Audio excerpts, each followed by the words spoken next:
My manipulative wife has been cheating on me for years, so I transferred everything I owned to my brother and tried sabotaging her, but ended up accidentally killing her affair partner. For my wife's birthday, I bought her a new iPad. She was very happy with the gift, and I was helping her get it set up and synced to her Apple account. She went to take a shower and left the iPad open. I heard a bunch of notifications, so I checked and saw that all her messages were backed up to the iPad. Seconds later, she received a new message from someone named Gracie. I knew of Gracie as she was my wife's gym friend. A while back, my wife and I joined the gym. We would go in the morning, but then I eventually had to stop due to work. She continued to go and currently goes 3-4 times a week, consistently. Eventually, she mentioned that she made a friend named Gracie. She normally has trouble connecting with other women, so I was happy she made a new friend. I never met her, but she goes to the gym with her all the time. They have even taken occasional girls' trips. Over the years, my wife's figure has improved greatly. She even has a six-pack now. I'm very average looking in comparison. I'm not fit, but not overweight. The text from Gracie read, "I pulled a muscle last time. Tomorrow it's your turn to get on top." I was stunned. My gut reaction was that they were doing it, but my wife is absolutely straight. I wasn't sure what to think, but before I can screenshot the text, my wife started coming out of the shower.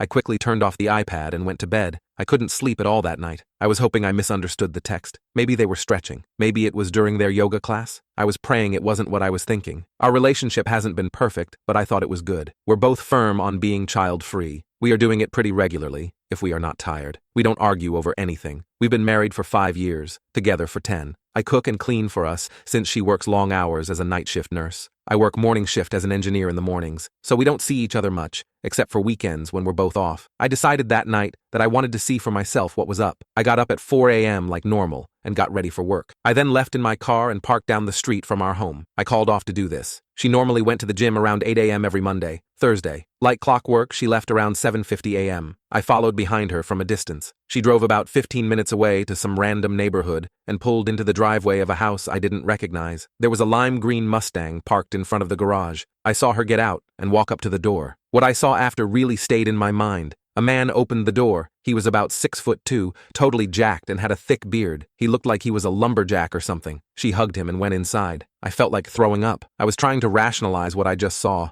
Hugging him doesn't necessarily mean she's sleeping with him, but it doesn't look good either. I stayed in my car and waited for her to come out. She didn't leave the house until around 12 p.m. Her hair was a mess. Her clothes were wrinkled like they were taken off and thrown around. Her face was flushed like she just had a long workout. They hugged again, and she drove off home. I noted the address down and stayed there for a bit. I stayed in my car and drove around for a few hours until it was time to go home. We normally see each other for a brief 20 minutes each afternoon before she goes to work. She acted normal the whole time. I asked about her gym workout and she said the typical stuff about how yoga and Zumba classes were brutal. I was heartbroken, but wanted to be absolutely sure. I followed her again every day that week, and she did everything the exact same. She went to this house every morning. The dude would answer and hug her. Then she'd spend a few hours each day with him and leave roughly the same time. That was enough evidence for me, so I decided to leave her. I contacted a divorce lawyer and explained the situation. He told me that because I make more money than her and that I have no actual proof of infidelity, at best the process will end with her taking half of all my assets. I was pissed. So I came up with a plan: transfer all my assets to my brother, sabotage her birth control, catch her in the act, and then kick her ass out. I spent the next year slowly transferring all my assets to my brother. My name was on the deed to the house, so I transferred it him. I emptied my personal bank account and wired it to him. I own both cars, so now they were his. After her last period a few weeks ago,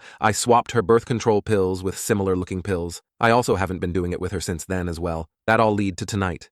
The last part of my plan was to catch her in the act. I couldn't access her phone or iPad since they were password protected, so I bought 3 small cameras off Amazon and planned on installing them on the outside of the windows of that dude's house. I drove to his house around 8 p.m. I dressed in black pants, black gloves, and a black hoodie. I brought a backpack with the cameras and a crowbar. I didn't see the Mustang in the driveway, so I figured he wasn't home. I snuck to the back of the house looking for the bedroom window. I found it, but noticed the window was slightly open. I looked inside and didn't see anything, so I decided to plant the cameras inside the house instead. I opened the window with the crowbar and let myself inside the room. I took off my backpack, took out the cameras, and placed the crowbar on the floor. I planted the first camera in a potted plant he had in the corner of the room. The second camera was placed in the closet, with the door slightly opened enough for view. I couldn't decide what to do with the last camera, though. There wasn't any good areas to place it. Eventually, I decided to place it behind the TV overlooking the bed. Once I placed it, I hear the door open behind me and hear the words, "What the hell?" He lunged at me and pinned me to the ground.